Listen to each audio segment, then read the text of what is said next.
Good morning. It is a great honor to worship God with you this morning.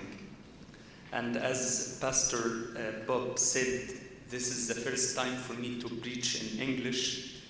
And during the last week, I was praying that God helps me to speak your language correctly or helps you to understand my English. From the beginning, Christianity is called the Way. Christians in the book of Acts are called those of the Way. In Mark's Gospel, the Greek word hodos, or the way, is very important, especially in the second half of the Gospel of Mark, beginning in Mark 8:27, where we read, "On the way, Jesus asked them, 'Who do people say I am?'" The word, the way, hodos, comes 8 times. Sometimes the word way means just a route, path, but we should pay attention to its symbolic meaning. For example, in Mark 10:46-52, Jesus heals the blind Bartimaeus. And after the healing, in verse 52, immediately Bartimaeus followed Jesus along the road. Bartimaeus and the way here refer to a discipleship and following Jesus.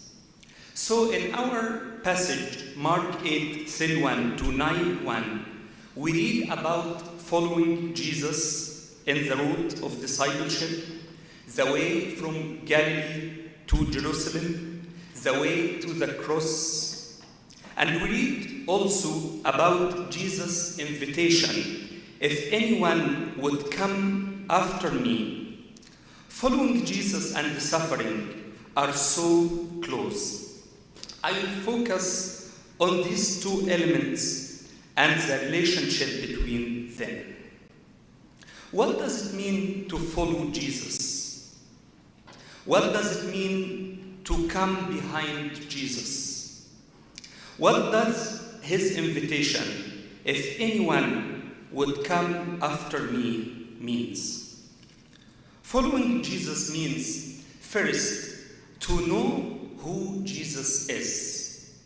In this passage in Mark 8, we read many titles about Jesus.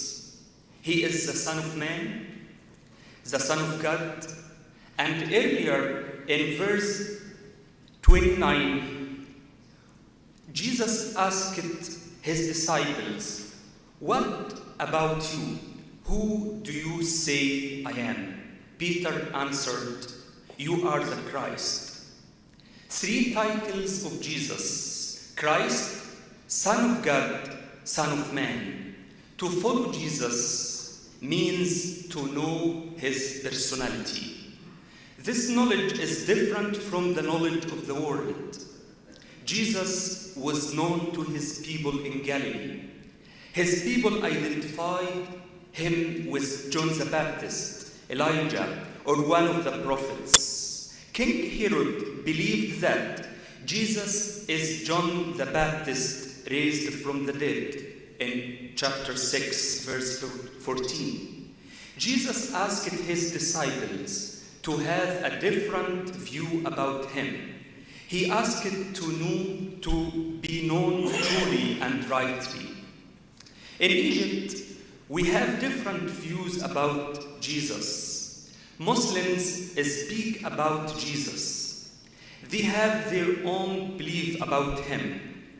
We need to have different and clear knowledge about Jesus, all of us. Paul once said that, "I want to know Christ and the power of his resurrection, and the fellowship of sharing in his sufferings, becoming like him in his death, and so somehow to attain to the resurrection from the dead." Second, to know Jesus means to follow Jesus means to learn from him. Mark 8:31 begins with these words. He began to teach them. The disciples gained clear knowledge about Jesus' identity and work only when Jesus taught them. In Mark's Gospel, Jesus always teaches his followers, his disciples, of course, always in public and additionally in private. Many times we think we know many things. We believe we don't have to learn more. What we know is enough. We want to be teachers, of course, like Peter. Jesus proclaims his suffering and death. Peter takes Jesus aside, rebukes him. Peter thought he was the teacher and Jesus his disciple. He rebukes Jesus as a possessed man. The Greek word hepitimao, rebuke, is used in exorcisms. Peter forget his role as a disciple. So Jesus reminds him that he needs to learn.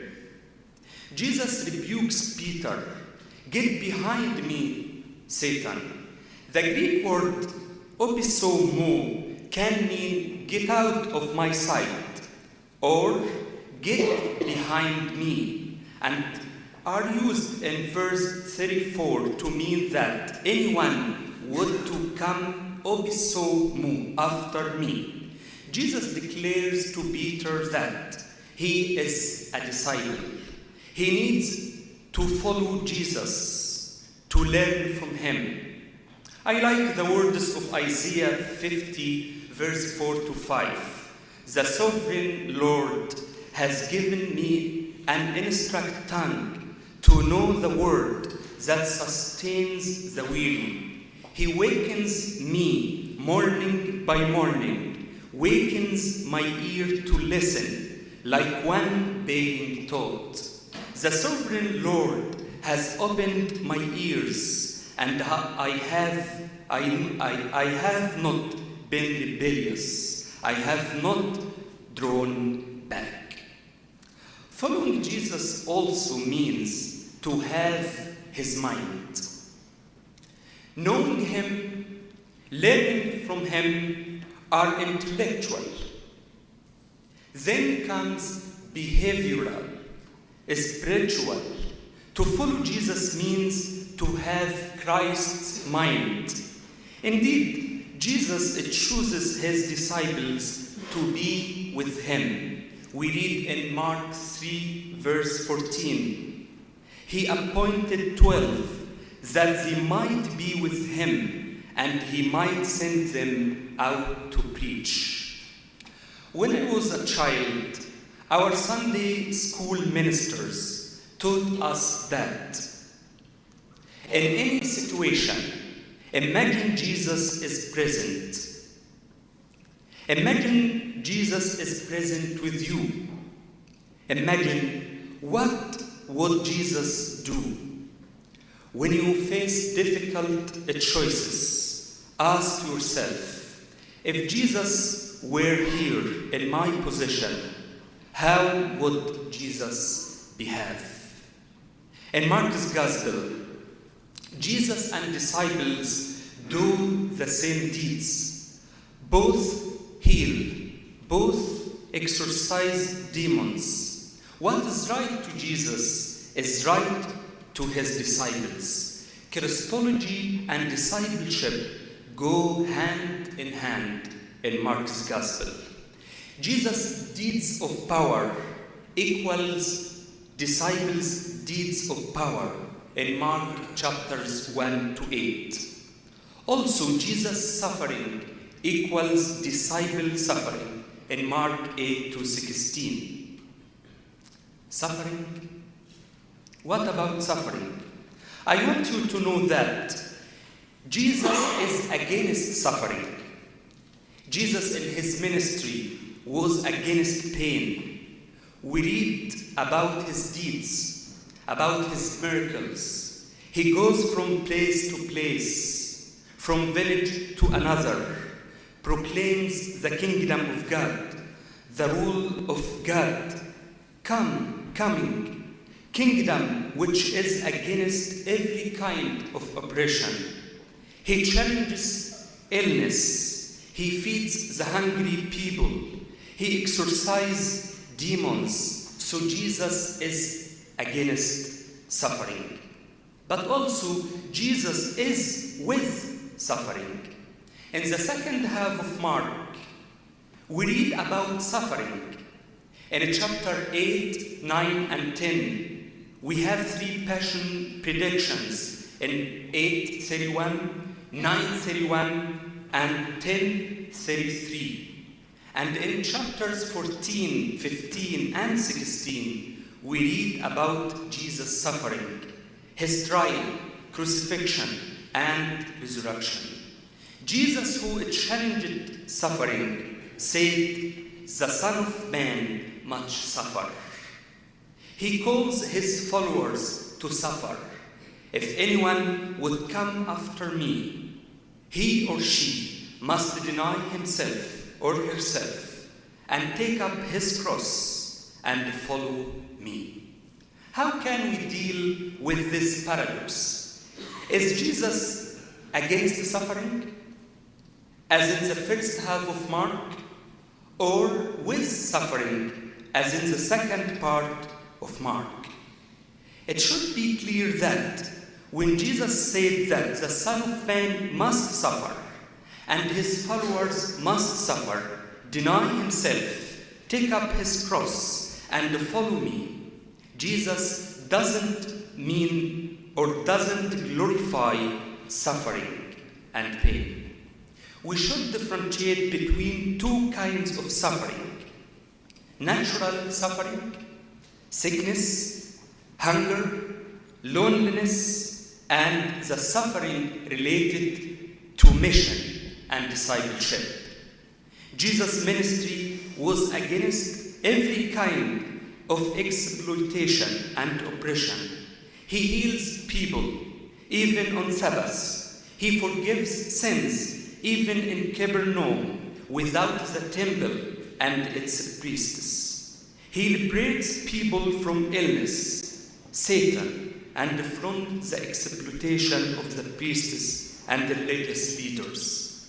He identifies himself with the poor people, with ordinary people, with women, with the children, the unclean, sinners, and tax collectors. He faced the men of power, the religious authorities, and political authorities.